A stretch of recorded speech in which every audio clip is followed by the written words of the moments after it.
আসসালামু আলাইকুম এভরিওয়ান।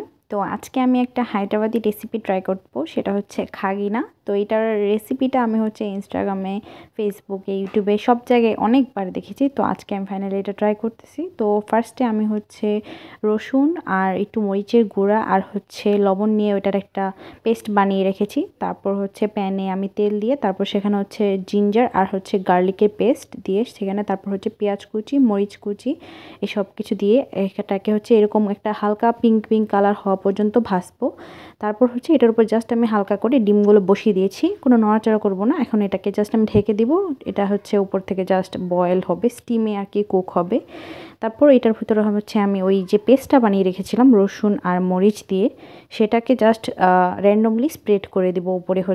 বিভিন্ন জায়গায় একটু যতটুকু স্প্রেড করা সম্ভব সুন্দর করে স্প্রেড করে দিব, তাহলেই হয়ে যাবে। এইটার জন্যই ফ্লেভারটা আসে মেনলি, যে খাগিনার যে ফ্লেভারটা সেটা এই পেস্টটার জন্যই। তারপর এটাকে ঢেকে দিব, আবার কিছুক্ষণ উপর থেকে স্টিম হবে। অ্যান্ড ফাইনালি এটা এরকম হয়েছে। তো আমি এটা ব্রেড দিয়ে ট্রাই করছি, যদিও এটা রুটি দিয়ে ভালো লাগে, বাট তখন রুটি ছিল না, ব্রেড ছিল। তো আমি ব্রেড দিয়ে ট্রাই করছি। তো আমার কাছে টেস্ট ভালোই লাগছে, যদি আমার বাসায় কারোর কাছে ভালো লাগে না, কারণ ওই রসুনের স্মেলটা ভালো লাগে না। তো আমার কাছে ভালো লাগছে।